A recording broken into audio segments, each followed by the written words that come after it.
Have you been told that IVF is your only option because of low AMH? You're not alone. So many women that I work with come to me feeling defeated, thinking that there's no hope outside of expensive and emotionally exhausting treatments. But the truth is, there are alternatives that can help you conceive naturally or improve your chances of success if you decide to pursue fertility treatments later on. If you're new here, I'm Dr. Marc Sklar, a natural fertility expert specializing in functional medicine. For over 20 years, I've helped women with low AMH and diminished ovarian reserve explore natural and holistic strategies to improve their fertility, and I have seen incredible success. In this video, I'm sharing 5 effective alternatives to IVF for women with low AMH. These are actionable, evidence-based strategies that can help optimize your fertility naturally. I know this journey can feel uncertain, but there is hope and real solutions. But before we get into this video, I want to share with you my free masterclass that I've called Finding Hope in Your Fertility Journey. I'll walk you through how to naturally optimize your fertility so you can move forward feeling confident and excited for what's ahead. You can find the link to watch in the description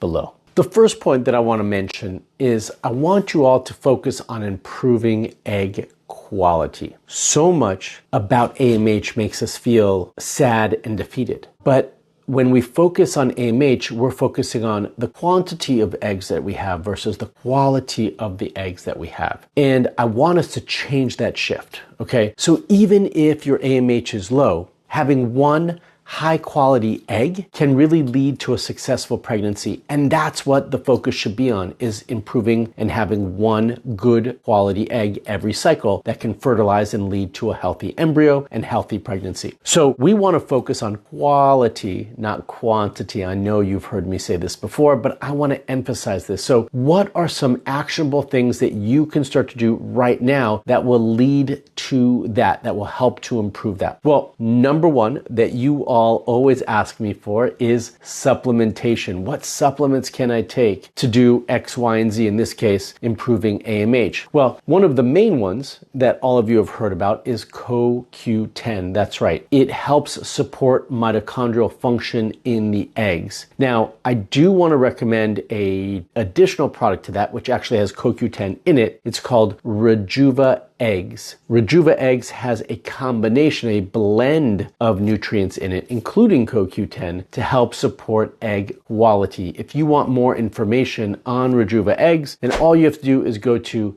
getrejuva.com or use the link in the description below. Other things that you can start to do with your diet is increase the foods that are high and rich in antioxidants. Those are going to be berries, those are going to be leafy greens, those are going to be eggs, really good eggs, by the way, nice, rich eggs, pasture raised, where the chickens are out on the pasture, they're not confined. Those are the ones that you want. These items, there's many more to them, but these few items that I just mentioned are rich in antioxidants and they reduce oxidative stress. So we want to increase those. Now, we don't want to overdo it with anything. We want to have some variety, but those are important diet items to focus on. In addition, with lifestyle, I want you all to focus on decreasing inflammation and decreasing stress. So this is important to do throughout your day, right? To have some tools in your toolbox that help you manage stress and relax your nervous system. This will also help to focus on egg quality instead of the egg quantity. Number 2 is support all your hormones. Don't just focus on AMH. Let's look at all of your hormones, because when we have low AMH, this can often be linked to an imbalance in other hormones. The main hormones that we want to check are going to be estrogen, progesterone, and your thyroid hormones. So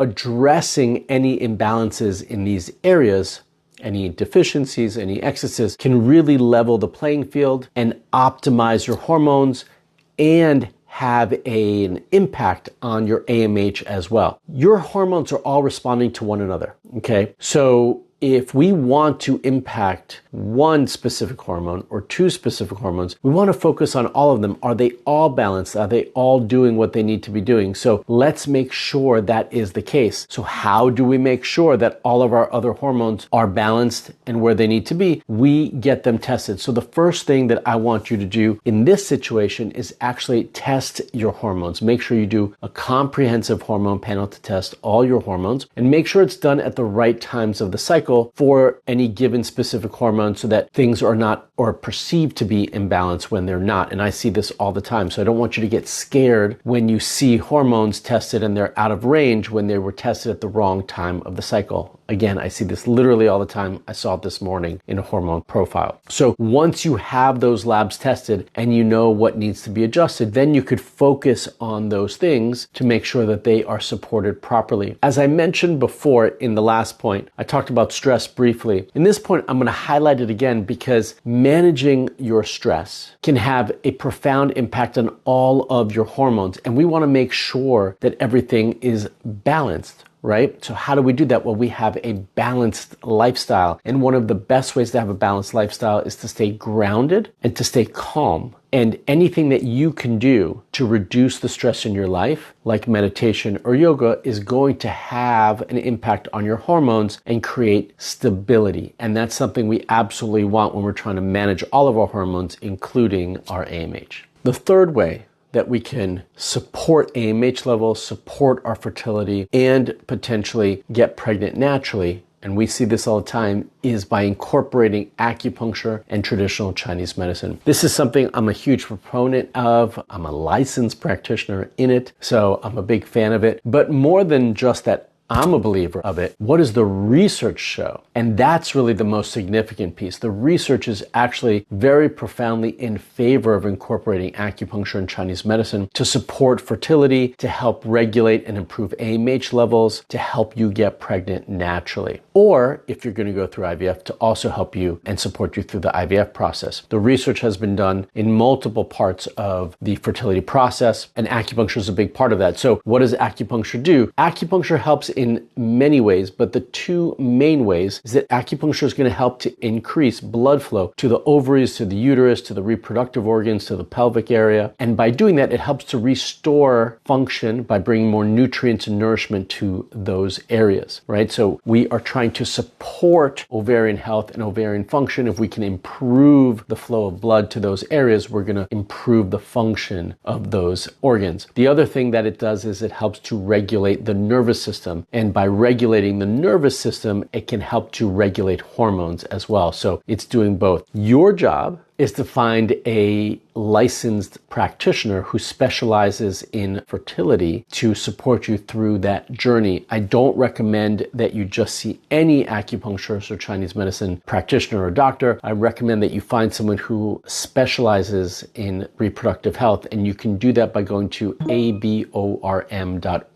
to find someone hopefully in your area. Number 4. Now, you've heard me talk about this topic before, but I'm going to come at it from a slightly different angle today because it's something that I've been researching quite a bit. So, environmental toxins. All hormones can be impacted by environmental toxins and chemicals. And typically they're impacted in a negative way, or else we wouldn't be saying impacted, right? We'd be saying improved. Well, all of these chemicals, BPA, phthalates, pesticides, herbicides, parabens, all of these things are endocrine disruptors, and they can throw off all of our hormones, AMH included. And as I mentioned in point 2, all of our hormones are important to supporting our fertility. And so it can throw off not just AMH, but all of our other hormones as well. Typically, I'm talking to you about, removing plastic and clean food products and so forth. But I want to talk about one specific area that doesn't get enough attention, and that is your clothing. That's right. Many women in today's time frame and culture live in what we call athletic wear or active wear. They are constantly in these tight yoga clothing as their like normal work clothes now, right? And they're awesome, they're comfortable, my wife loves them, but many of them are made with synthetic fibers, and those synthetic fibers are endocrine disruptors. They actually have BPA in it and other chemicals and toxins in them, which we don't want. And not only do they have them in them, but they're living on your skin in tight clothing, right?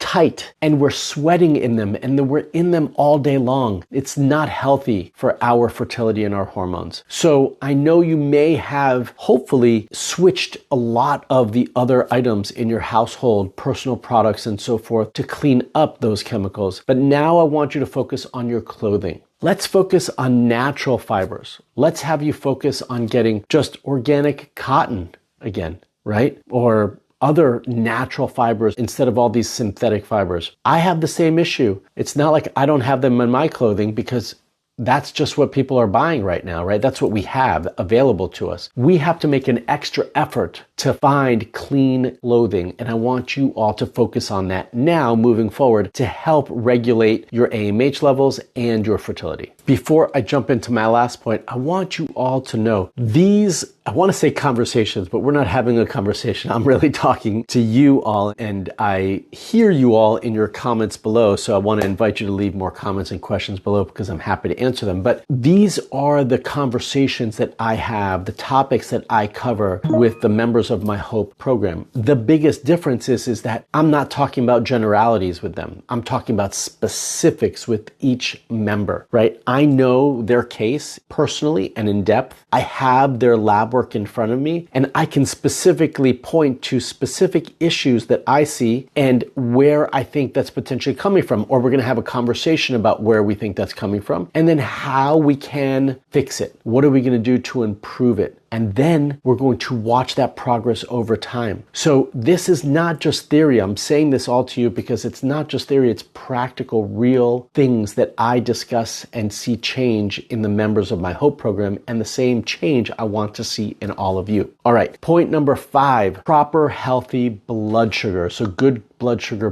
balance. This is not, by the way, just for women with PCOS, right? Polycystic ovarian syndrome. It can happen for women without PCOS. We need to make sure that your blood sugar is balanced, because if your blood sugar is balanced, then your hormones are balanced. If it's not, then what can happen is your ovulation could be impacted in some way, and we could also have reduced egg quality as a result of that. And as I mentioned in the beginning of this video, I want to focus on the egg quality for all of you. And one of the ways, especially in today's culture, that we can do that is by improving or maintaining healthy blood sugar, and not just in a given day, but ongoingly as well. So how do we do that? 2 main ways that we do that.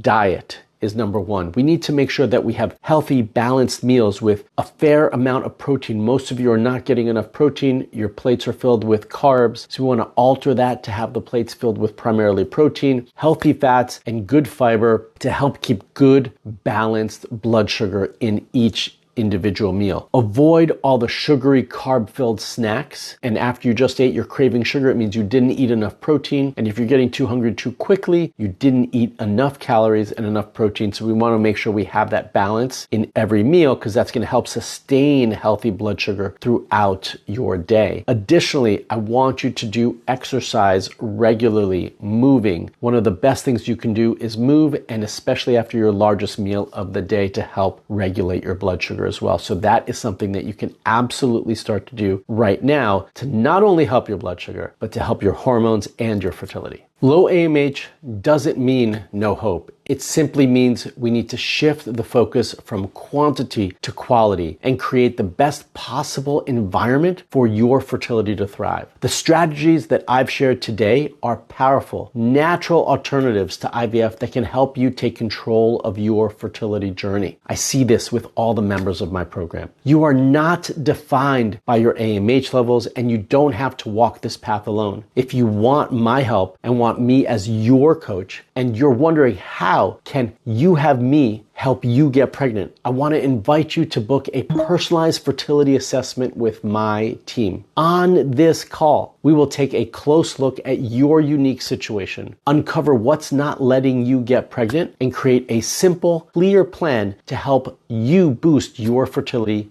naturally. This isn't just another quick call. It's a chance to get real guidance and see if our Hope Fertility program is the right fit for you. If you're ready to take the next step, click the link below to book your free call right now.